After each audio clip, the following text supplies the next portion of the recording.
It's a good idea to cultivate a mentor relationship with more senior scholars. Some people continue to have that sort of a relationship with their dissertation supervisor. Some people will use conferences and people that they meet at conferences to begin to develop a relationship with someone who they can ask for that kind of career-specific advice.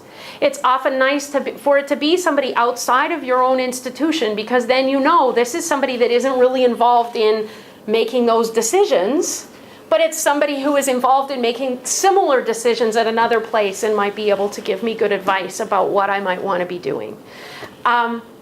That said, when you start in a new place, it's often a good idea to develop some relationships with people who can really help you work out what the real goal, what the real criteria are, and how the process really works. I gave a talk at a university last spring about research grants. I was introduced by the Associate Dean of Arts and Social Sciences, who did a bit of a talk about the Associate Dean and what he does and how he's trying to support the faculty in that faculty, and talked about one of the things that their dean's office has done is put a list of sources of funding other than SSHRC for social sciences and humanities research on their internal website.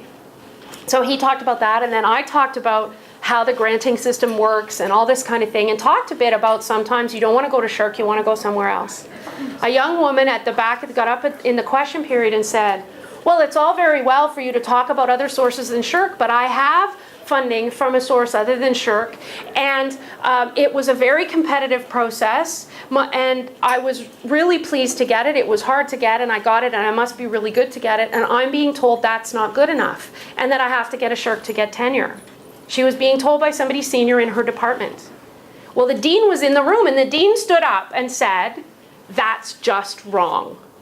Right? She's like, that person, she could guess who it was that had told her this, and said, that person is winding you up. He does not sit on the tenure and promotion committee.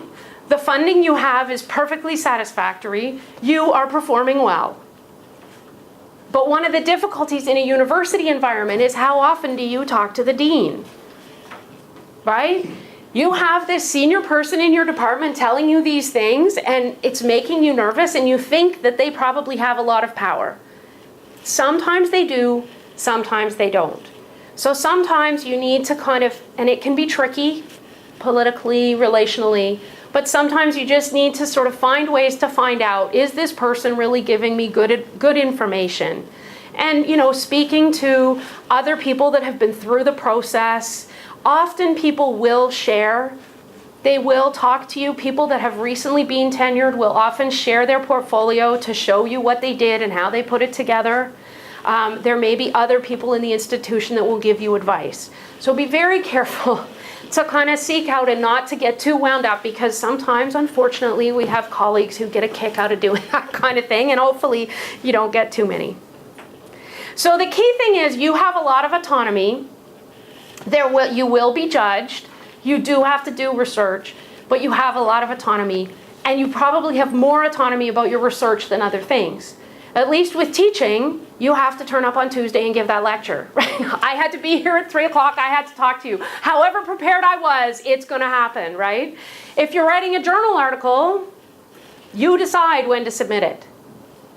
So it's really easy to kind of fill your time with teaching preparation and fill your time with committee work and right? And then feel like, well, here I am being judged on my research and I don't have any time to do it. So the first thing I want to remind you of is that if you did not have research in your duties as a professor, you would probably be teaching something like a 5-5 load. And even the fairly small undergraduate-oriented universities are teaching a 3-2 or a 3-3.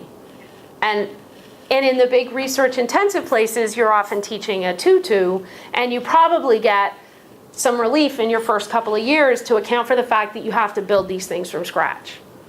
So yes, you can take up all of your days with preparing those 2 classes, but you don't need to. You can be a good teacher without spending that many hours preparing. And you also need to be very careful about what you're preparing. Okay, so that you're preparing things that are helping your students learn and helping them grasp. Because sometimes we can get very overwhelmed with, are we covering enough?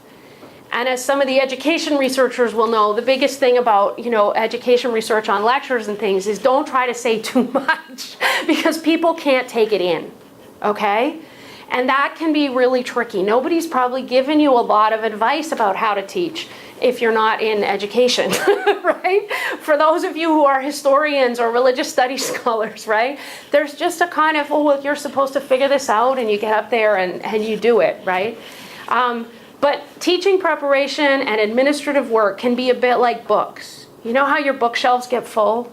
And you think, well, if I just bought another bookshelf, I'd be able to have them nicely spaced out like they are in the decorating magazines. And you buy another bookshelf, and then within a week, they're all full again. And you're kind of like, what do? Breed? Right? Well, it's a bit like that, okay? They're just going to fill up the space. So what can you do? Well, one of the things is that you have to take a little control over your research. And one way to do that is to have a plan.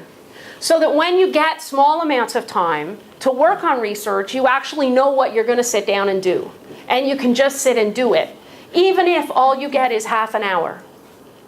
Okay? Because during term time, you're not going to get a whole day or 3 whole days to sit and write things. You might be able to work out getting half an hour every day, though. And you can be really effective doing that. I know a couple of very successful academics, that's what they do. Get up in the morning, have breakfast, write for half an hour, then get on with the teaching, the preparation, all that kind of stuff. And in half an hour a day, during term time, plus some big blocks in the holidays, you can still have a vacation, you can still do all those things, you can still be an excellent teacher, and you can get research done. Because if you're not working on it regularly during term time, when it comes to summer, it just feels overwhelming. You haven't looked at it for so long, you don't know where to begin, and you can get in a really negative cycle with your research.